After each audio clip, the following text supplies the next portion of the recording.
The CIA is what, the 50th, if it was a country, it would be the 50th wealthiest country in the world, right? So imagine what that connotates in terms of expansion.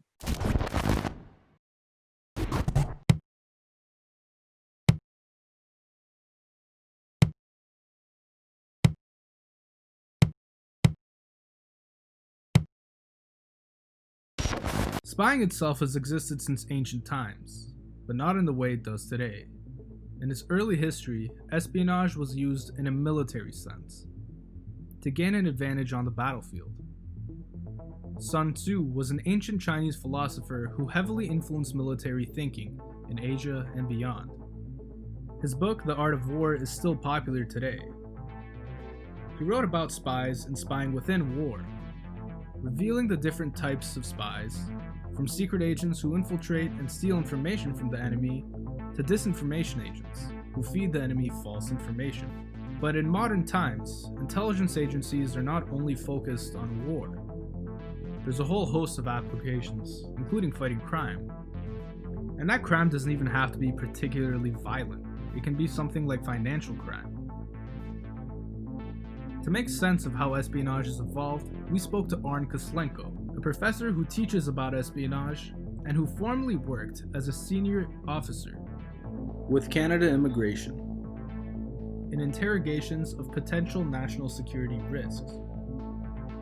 Kislenko told us that the advancements in espionage are quite similar to the revolutions that expanded several modern industries, like the scientific revolution.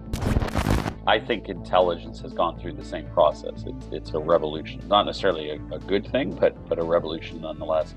And I back that up by saying that really it's only been since the early 20th century that we've had permanent, centralized, professionalized government intelligence agencies, right? Starting with Great Britain in 1909. So, spying has been with us forever, right? People spied on each other when they were, cave people, I would imagine. But organized, centralized, government-run professional intelligence is a fairly new phenomenon. Yeah, the first intelligence agency is Britain. Modern intelligence agency, right, is Great Britain's in 1909. So they existed before in kind of compartmental fashion. They were attached to militaries. They were usually quite small. They often weren't permanent. They were ad hoc. It's the creation of the British Secret Service, BSS, in 1909. That's going to be on the final exam for this term, as is usual. So you can leak that secret. And it takes off from there. And then virtually, most major countries in Europe follow suit. They reconstitute old agencies or build the new ones. That sort of starts off that agency cascade. Players like the United States are considerably later, right? It's not until 1947 that the Central Intelligence Agency is created. Canada, like I said, 1984, we're very late to the game. But these things are evolving, right? There's very few agencies that have remained from start to finish the same for rather obvious reasons. Their job has changed, and the technology has changed, and the world has changed. And there's usually a proliferation, right, in all places where that one agency has been supplemented by many, many others. And the U.S. is a great example of that, right? CIA now has 31 other agencies that do intelligence in the States to some capacity. But yeah, that's usually the pinpoint for most historians. That's the creation of the first permanent government professional centralized intelligence agency. And as I always say to my students, imagine how fast that has been. 100 plus years isn't that much, and how it's gone from being a joke when it was first started, because it really was, to taking over so much of everyday life. Right, it's phenomenal. That's the revolution, right? So all the gizmos and gadgets that we have, all of the powers of the agencies, the very size of organizations like the CIA.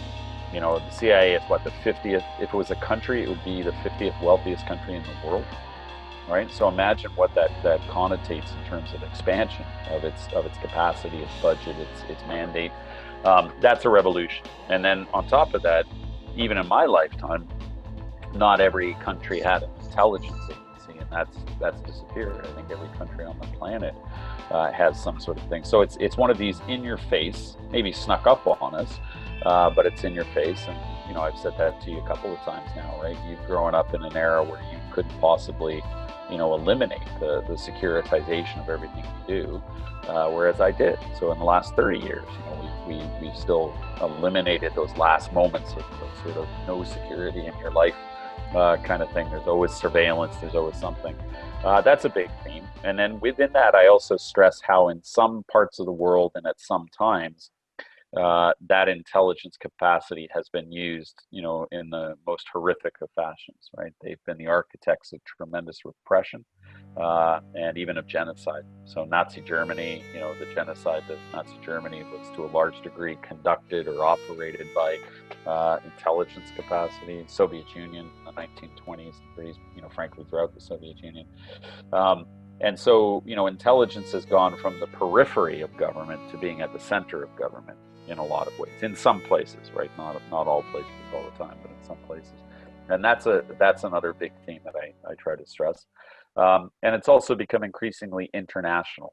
So the conversation about national security, as we often call it, and I know there's no other term, right, to use, but it's really international security. Like gone are the days where an agency or agencies, could focus, not that they were ever those days, but, those days of just looking at your own backyard are gone. It's now all about, international and about integration. And then that's the last part. We've seen a swell of bureaucracy in a lot of different countries, big countries, which is just unbelievable. It's a bureaucratization that has no equal, like swell of agencies, swell of training, swell of money, of legal mandates and procedures and so on. It's just incredible, even in my lifetime, right? That it's just, CSIS was created in 1984. Right. So, I was a teenager. So, you kind of went, wow, there's an intelligence agency. So just in a short period of time, it has become something quite different. And that's in Canada. So imagine what it's like in other places. And that's certainly how I map out the history of it. And then I guess in throughout the course, I always try to stress how intelligence has made major events, shaped major events, sometimes, in the most profound of senses, and usually in a sort of, at least in the, adjacent to other factors. So, intelligence was a great weapon in World War II.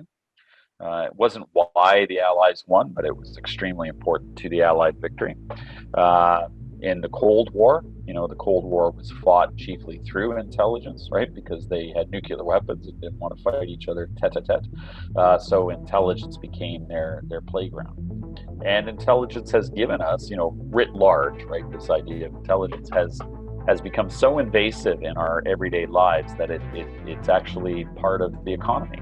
Right, it's the military-industrial complex, as President Eisenhower warned in the 1950s. It's come true.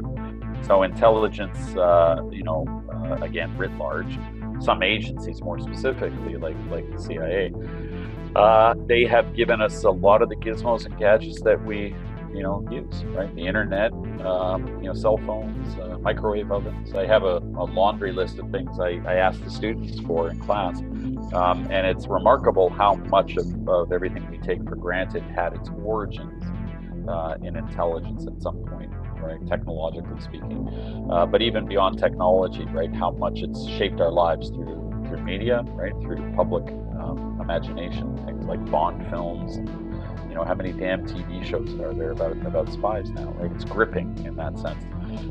So it's a very important prospect for most societies. We sometimes forget that, right? We assume it's either been with us forever, but it hasn't. And sometimes we don't understand how big and how powerful it's become. If you like this video, make sure to like and subscribe, and also check out our website for more content made for the burnout generation by the burnout generation. See you in the next one.